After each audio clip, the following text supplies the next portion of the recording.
Pardon pour la médiocre qualité de l'enregistrement que vous allez écouter, mais j'ai dû le faire avec un micro de secours, je n'avais pas d'autre choix.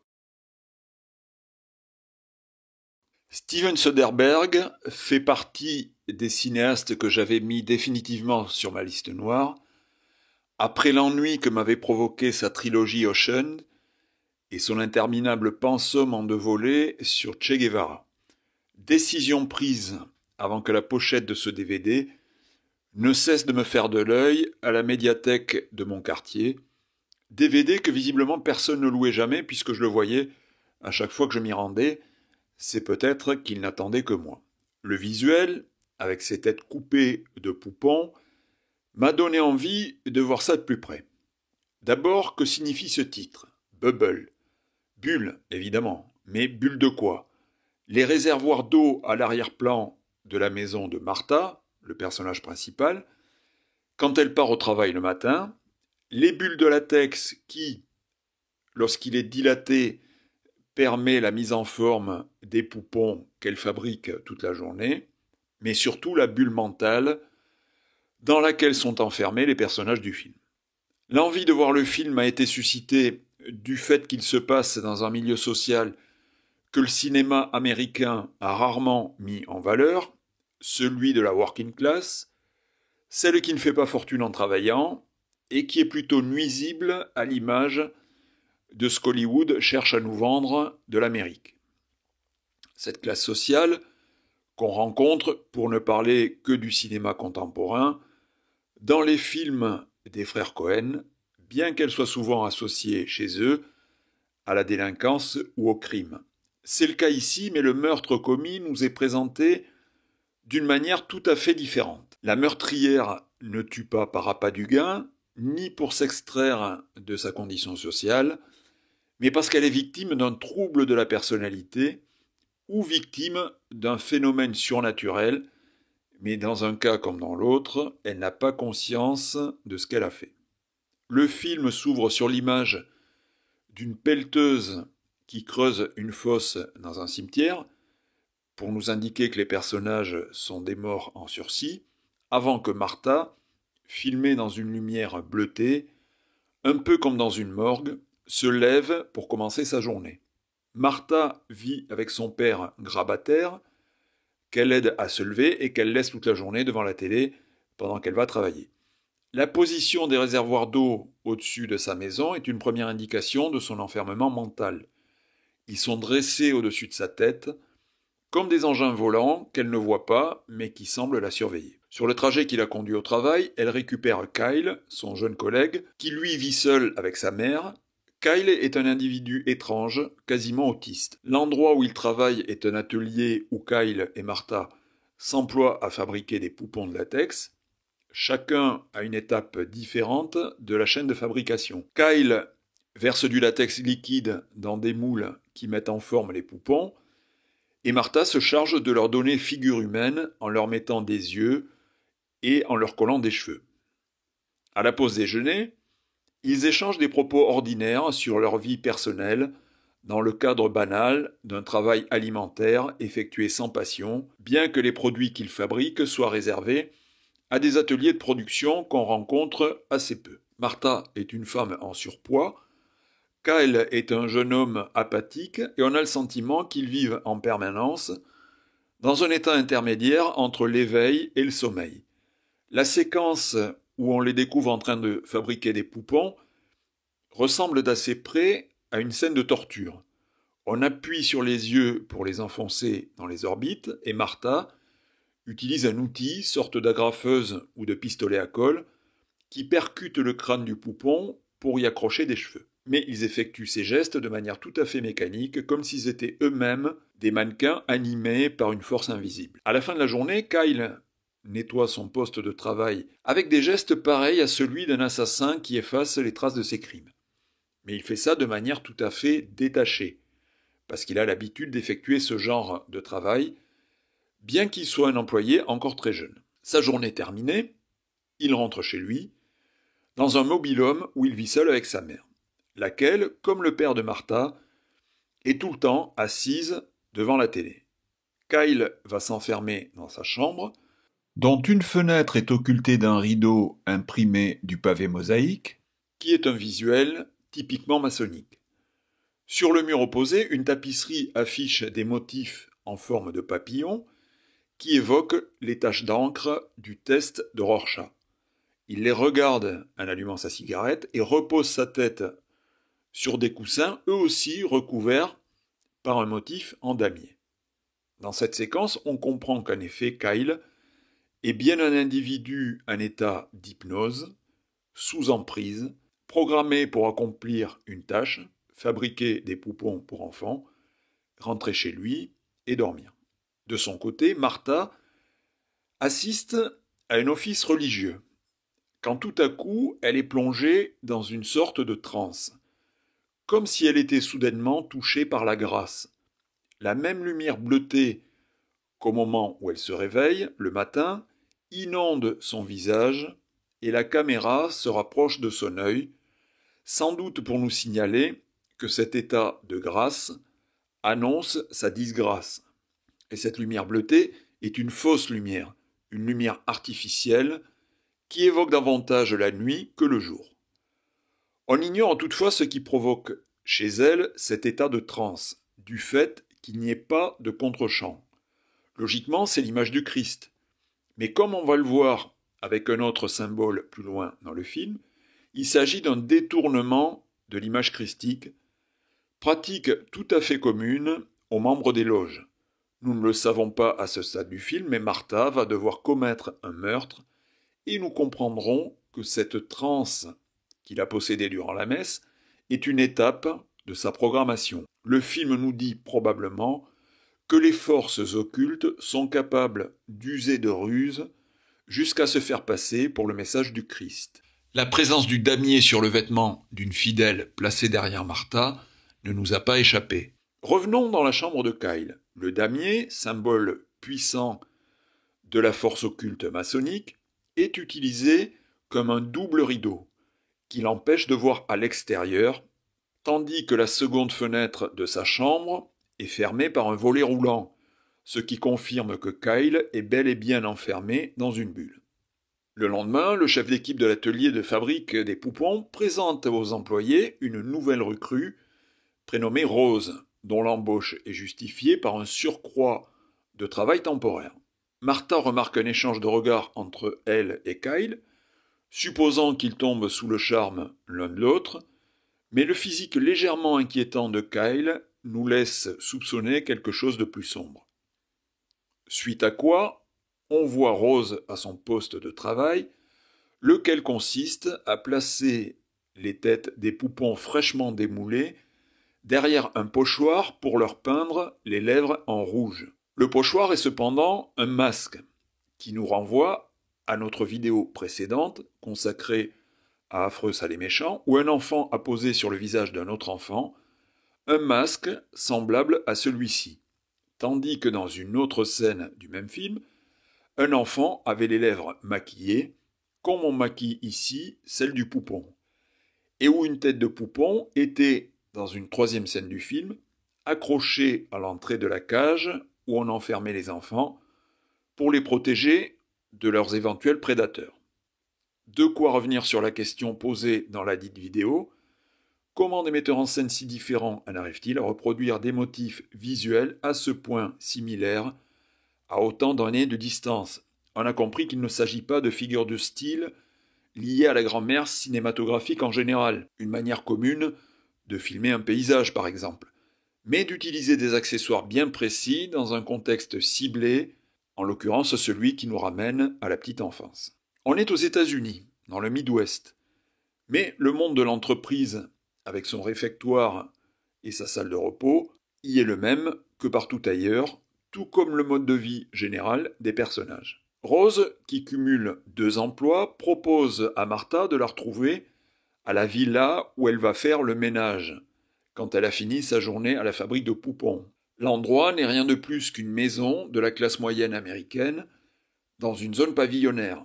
Un endroit vidé de ses habitants, pareil à un décor de cinéma qui attendrait qu'on y place des figurants. La maison où travaille Rose est elle aussi vide. Seule Rose y prend son bain en l'absence des propriétaires, Et cette absence de vie humaine, autant dans la maison que dans le quartier, instaure une subtile atmosphère angoissante à partir d'une situation tout à fait banale. Et quand le lendemain, Martha raconte ce qu'elle a vu à Kyle, c'est-à-dire une maison ordinaire mais qui est simplement d'un standing au-dessus de celle où elle vit avec son père, elle en parle comme si elle venait de visiter la maison d'un milliardaire. Encore un indice qui place Martha dans une bulle, mentale et sociale, où elle ne connaît rien en dehors de son petit quotidien. Pourtant, on imagine que la télévision lui montre un autre mode de vie, précisément celui dont elle ne fait pas partie, car la télévision comme le cinéma évacue de son champ visuel les personnages comme elle, comme Kyle et comme Rose. La télévision, elle la regarde comme à la messe, en état d'hypnose, et comme à la messe, il n'y a jamais de contre-champ qui nous montre ce qu'elle regarde. Seul le visage de Martha, hypnotisé, intéresse la caméra. J'ai là envie de digresser à partir de ce genre d'image sur les locataires de l'ISS, dont le contre-champ n'est jamais montré, lui non plus, et pour ce qui est de cette sensation perpétuelle d'état hypnotique, je ne peux que me référer à notre héros national Thomas Pesquet. Faites ce que vous voulez de cette petite digression.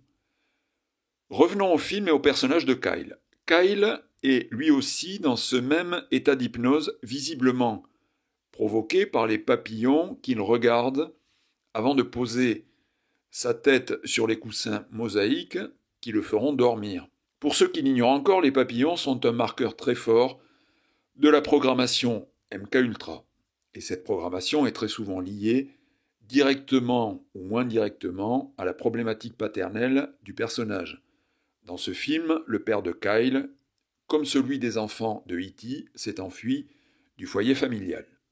Le film, dans la première partie du moins, ne fait qu'alterner les scènes où les personnages travaillent à fabriquer des poupons avec des scènes de dialogue au cours de leur pause repas. Martha et Kyle, binôme totalement replié sur lui-même, auquel vient se greffer Rose comme un élément perturbateur, ne font qu'échanger des propos ordinaires qui pourraient nous faire croire un manque d'inspiration dans l'écriture des dialogues. Mais cette banalité est entretenue pour nous démontrer que ces personnages ne s'intéressent à rien de ce qui existe en dehors de leur bulle. Ce sont des ouvriers, mais ils n'ont pas de revendications sociales, pas plus qu'ils n'ont la moindre volonté de s'élever au-dessus de leurs conditions sociales. À la 23e minute du film, on assiste à une scène qui, à travers justement un échange un peu plus ordinaire, précise le caractère des personnages, en particulier celui de Martha. Elle dit qu'elle préfère garder son père avec elle que de le placer en maison de retraite. Rose lui donne entièrement raison, parce qu'elle a travaillé dans ces maisons de retraite, dangereuses pour les pensionnaires et qui exploitent leurs salariés, à qui elle réclame des heures supplémentaires non payées. Martha, qui ne sait rien de tout ça, rétorque qu'à la fabrique de poupons, il ne leur viendrait jamais à l'idée de faire une chose pareille. Au contraire, s'ils atteignent leur quota, ils auront même une prime. Prime tout à fait dérisoire, mais indispensable à acheter la paix sociale, ce dont leur degré d'anesthésie mentale les empêche de prendre conscience. Et si en effet ces personnages sont dépeints comme des demi-zombies, c'est bien dans l'intention de nous faire un état des lieux absolument déplorable de la classe ouvrière américaine contemporaine, chez qui tout instinct de révolte a été définitivement tué. Et la pelleteuse qui creuse une tombe au début du film nous rapproche du cinéma de George Romero. Martha et Kyle sont bel et bien des morts-vivants. Après cette scène de pause déjeuner dans la salle de repos de la fabrique, Martha accepte de servir de baby-sitter à Rose qui désire passer une soirée en compagnie de Kyle.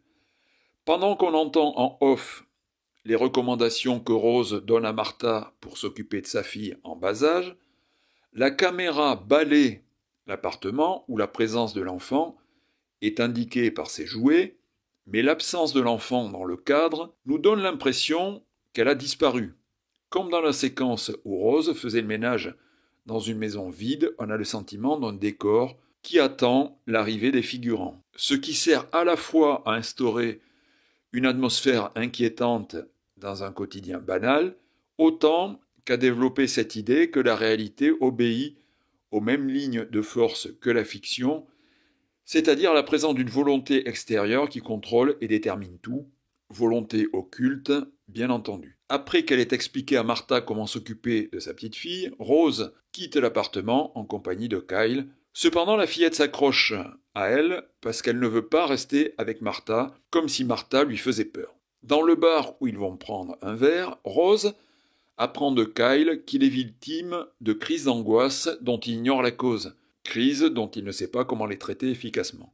Suite à quoi, il se rend chez Kyle, où sa mère regarde du sport à la télé. Il s'isole dans sa chambre et on pense que là, il va y avoir une scène d'amour. Scène qui n'aura pas lieu du fait que Rose profite d'une absence momentanée de Kyle pour lui voler de l'argent. Avant ça, ils auront eu une conversation autour de leur tatouage. Un dessin accroché au mur de la chambre a été exécuté par celui qui a tatoué les bras de Kyle. Rose lui dit que c'est un peu spécial comme dessin. Dessin sur lequel on n'a pas de plan rapproché, mais qui nous évoque là aussi une figure du test de Rorschach. Pendant tout le dialogue où ils parlent de leurs tatouages respectifs, Kyle reste à l'intérieur du damier comme s'il en était un pion, signe qu'il est sous emprise d'une puissance supérieure à lui, représentée par le pavé maçonnique derrière lui et les papillons devant lui, lesquels évoquent un traumatisme infantile. Il est incapable d'un quelconque geste d'affection à l'égard de Rose, encore moins d'essayer de l'embrasser, et Rose, ayant compris assez vite qu'elle avait affaire à une espèce d'autiste avec qui il ne se passera rien de sexuel, préfère lui voler de l'argent, histoire de ne pas avoir complètement perdu sa soirée. On est dans l'observation d'un quotidien totalement banal, dans lequel la majorité des spectateurs trouvent le reflet de sa propre vie. Mais il y a suffisamment d'indications qui nous signalent que cette banalité est déterminée par une force qui dépasse les personnages. Ce quotidien ordinaire rythmé par des échanges quelconques est dans la droite lignée du cinéma de John Cassavetes, notamment d'un film tel que Minnie and Moscovitz, où le quotidien le plus banal était marqué de l'empreinte de l'occulte sans que les personnages en aient la moindre conscience. Mais on pense aussi au cinéma de Mike Leigh, particulièrement Be Happy, prochainement analysé sur la chaîne, et d'un autre film anglais tout fraîchement sorti en DVD, Twisted Nerve, qui voit un demi-autiste sous emprise agir à travers sa personnalité altère, là aussi dans un monde, le Swimming London des années 60, où le pavé mosaïque s'affiche sur la calandre d'une voiture. Revenons à Bubble. Il y a une séquence de la 41e minute du film.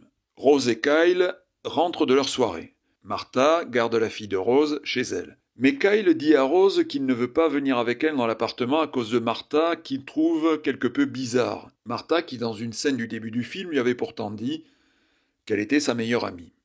On peut penser, si on se limite à une lecture superficielle du film, que celui-ci nous raconte l'histoire d'une femme vieillissante et peu séduisante, secrètement amoureuse d'un garçon bien plus jeune, qu'elle voit lui échapper au profit d'une jolie fille de son âge. Voilà pourquoi elle en viendrait à tuer la jeune fille. Mais le sujet, applicable à tous les milieux sociaux, ne serait ici traité qu'une énième fois, sans raison particulière. Ce qui nous interpelle, c'est que le sujet n'est pas une cause des événements, mais une conséquence de ceux-ci. Les événements ont pour cause le conditionnement mental de chacun des protagonistes. Rose revient donc chez elle, où elle retrouve Martha en train de lire. La fillette est endormie. Martha ne s'en va pas pour autant. Elle cherche à savoir comment la soirée s'est passée avec Kyle. Quand surgit le père de la fillette, un artiste marginal qui, comme le père de Kyle, a quitté femme et enfant. Son intrusion dans l'appartement de Rose provoque une dispute avec elle, dispute qui force Rose à le mettre à la porte. Martha, qui ne sait pas qui est ce personnage, demande à Rose s'il s'agit du père de l'enfant, laquelle Rose lui répond sèchement de se mêler de ce qui la regarde. Elle sort du champ et on ne la reverra plus jamais. C'est à partir de ce moment que le film bascule vers un autre genre cinématographique. De film à caractère social, il devient un film criminel. En effet, dès la scène suivante, on est en présence de policiers qui viennent constater la mort de Rose.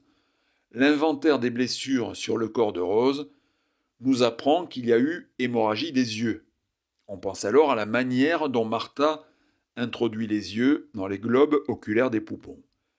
La police va alors faire le tour des connaissances de la victime, en commençant par le père de l'enfant de Rose qui, lorsqu'il apprend sa mort, réagit comme si on lui apprenait qu'elle avait grillé un stop en voiture.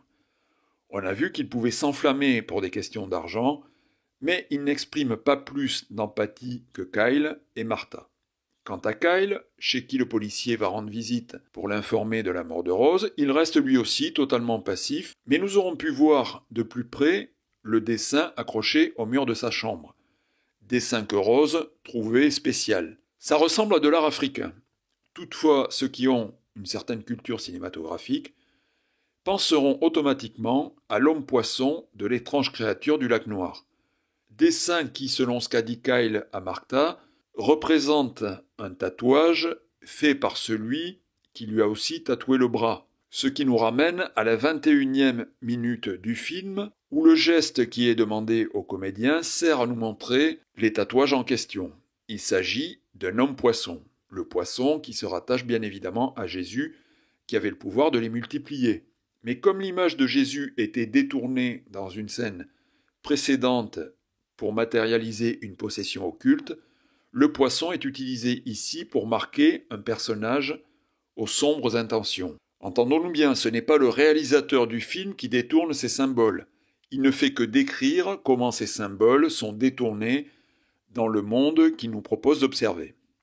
Le poisson est en effet, en même temps que la pieuvre, un animal aquatique cher au culte maçonnique, parce qu'on ne peut le représenter qu'avec un seul œil à la fois. Le cinéma l'utilise très fréquemment pour symboliser une puissance sombre dans des films tels que L'étrange créature du lac Noir, Moby Dick, Le continent des hommes-poissons, L'invasion des piranhas, Les dents de la mer, la série télé L'homme de l'Atlantide, où l'homme-poisson tire sa sagesse des anciennes civilisations, là aussi grande imposture maçonnique, ou encore des films plus prosaïques tels que Le vieil homme et la mer, Le jour du dauphin, ou un film tout à fait symbolique comme Fisher King. Le poisson est un animal qu'on doit soit anéantir, soit apprivoiser, dans cette démarche qui consiste à franchir les divers grades que proposent les loges. Et nous remarquons que le comédien choisi pour jouer Kyle ressemble à un poisson. Dans la séquence où il montrait ses tatouages à Rose, ce qu'il a sur chacun de ses bras, Rose a remarqué qu'ils étaient symétriques. Ce n'est pas un symbole de dualité, mais un symbole d'équivalence.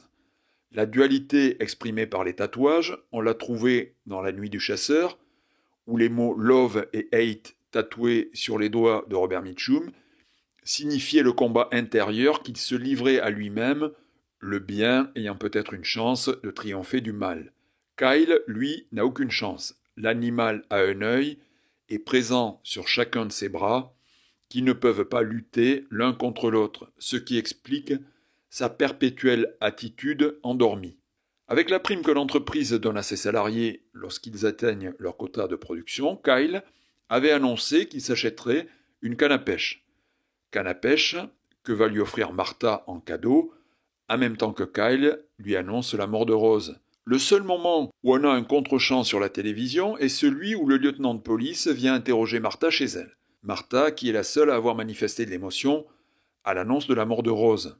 Désormais, elle n'est plus en état d'hypnose, c'est une femme vivante qui réagit et le programme télé, une quelconque émission culinaire, est visible aux spectateurs du film. Cependant, c'est quand le lieutenant la convoque au poste de police pour un deuxième entretien qu'il lui apprend que les empreintes de strangulation relevées sur le cou de Rose étant les siennes, sa culpabilité ne fait aucun doute.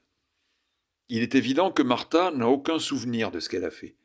Elle pense que l'assassin est le père de l'enfant de Rose, mais le spectateur qui a assisté à l'interrogatoire de ce dernier par la police sait qu'il n'est pas coupable.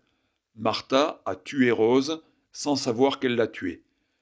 Lorsque Kyle lui rend visite à la prison, il est habillé de la chemise à damier qu'il porte alternativement avec une chemise de couleur noire tout au long du film. Le damier au rideau de sa chambre placé comme une interdiction de voir ce qui se passe dans le réel, et le damier posé sur ses épaules qui l'emprisonne dans son inconscience. Et de nouveau, on le verra dans sa chambre, en train d'écouter passivement des commentaires sportifs à la radio, tout en fumant, en état d'hypnose, devant les papillons. La mort de Rose et l'arrestation de Martha lui ayant soustrait 2 salariés, l'entreprise embauche alors la mère de Kyle, lequel, Kyle accueille la venue de sa mère avec un sourire suffisamment esquissé pour qu'on y lise de la malveillance. Est-il le véritable assassin de Rose, qui se serait servi de Martha comme d'un bras armé? On est en droit de le soupçonner. Quant à la conclusion du film, elle s'oppose à son introduction. Martha, chez elle, s'éveillait dans une lumière sombre qui l'amenait à l'usine pour travailler.